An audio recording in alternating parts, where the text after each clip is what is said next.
Pigeon here. Thanks for stopping by and checking out my channel, and welcome back if you've been here before. So today I'm going to show you how to do this slit throat look. It is relatively simple to do. I kind of botched it because I mixed my silicone compound in too big of a batch and then it started setting before I could do what I wanted to do with it. So lesson learned in hindsight, only mix small amounts of that 3D silicone, or what is it? Third degree is what it is.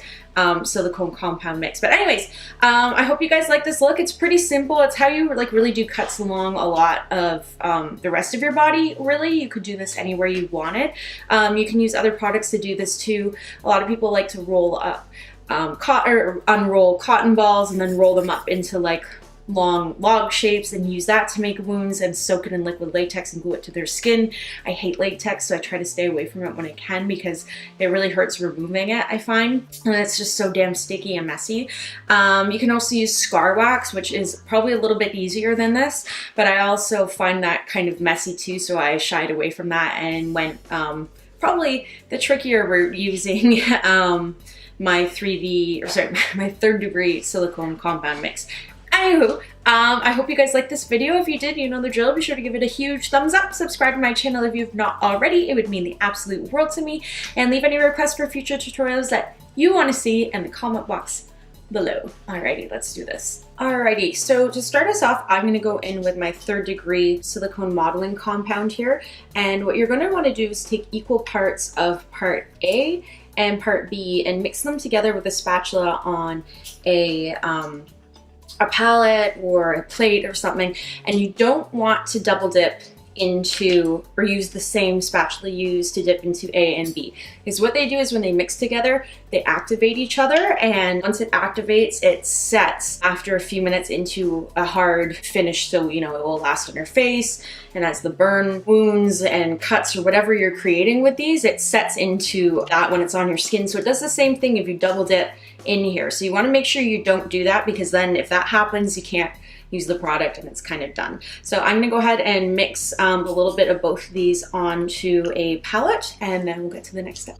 Alrighty, so now that we have those guys all mixed together, you're going to take your spatula and we're going to swipe this across the place on your neck where you want it to look like you have a slit throat. And you kind of want to keep it like thick and chunky in the center, because we are going to spread it out along the edges to flatten it against our skin. So you need it to look like it's kind of raised to be able to create that cut across the center of it. So if it's going on looking kind of crazy like this, that is okay. And this stuff does set pretty quickly, so you are going to want to work as quick as you can. It's probably good to practice this on your hand maybe before you move to your neck. Now I'm going to go with the edge of the palette knife and smooth the edges of this into my skin. I have quite the nasty looking jaggedy cut here. And then once all of that is on, we're going to go in with the side of that palette knife and create the slit right through the middle of it. You might find that parts of the silicone compound lift up. That's okay. We can go in and add a little bit more around the edges where that happens. Christ on a bike. Okay, I didn't want it to happen that much.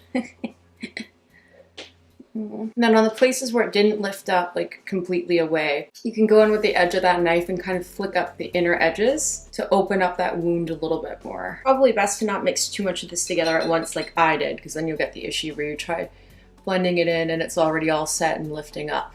Whoops, I forget like just how quickly this shit sets. Alright, so once that's all done, you're going to go in with some translucent powder, a whole bunch of it. I'm using my Kryolan translucent powder here, and you're going to set that because any painting you do is going to stick, or even your hair is going to get stuck in this if you don't add some powder to it. Got that all over me. Jesus. And now with a alcohol activated paint, a flesh tone paint, I'm going to go in and add some 99% alcohol to this Ricepaper color. This is my Skin Illustrator Zombie Palette, and we're going to color that to look like skin.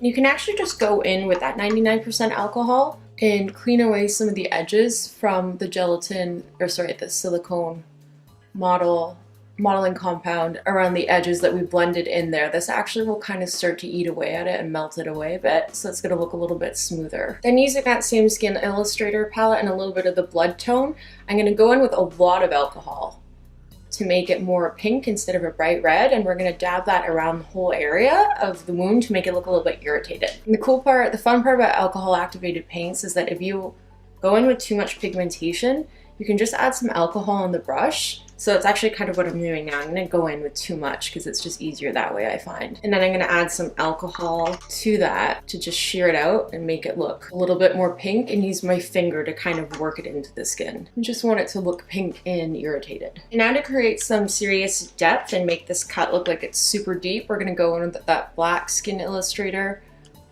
alcohol activated paint, keeping it a little bit more opaque than, well, a lot more opaque than the pink we put around there. The more opaque it is, the more depth you're gonna create, and just filling in that cut. Now for the fun part, the blood, I'm gonna go in with some Ben Nice, sorry about that, my camera died and my card was full. So yeah, I'm going in with this Ben Nice Scab Blood right here, and I'm gonna smear that in areas along the wound, particularly at the edges, because I find it helps kind of blend it into your neck a bit, and you can put it on nice and chunky, because it's kind of like, it makes it look like coagulated blood that's been there for a little while, and like kind of tap it out around the edges, because it wouldn't necessarily be completely clean. Actually, I'm probably going to build this up quite a bit at this edge here, because my my silicone compound is being really chunky there, so I want this to kind of hide that edge of the silicone. Oh god, this is brutal with hair. I really should have tied my hair up. I don't know what I was thinking. You're going to want to attempt to try and get a little bit of this in between the wounds as well. This is a really fun product. I like it a lot because it just kind of adds texture when you're doing special effects stuff and makes it look like really friggin' gross. That's probably enough. You can smear it along some places. And then we're going to go in with some Fleet Street Fake Blood. I'm going to use the fresh one first, I guess. See if I decide I want to add the dark one. I'm using that same palette knife, and I'm gonna go and press that in between the wounds. If you get a little bit of dripping, I think that should be okay. Just try not to get it on your clothes like I almost did.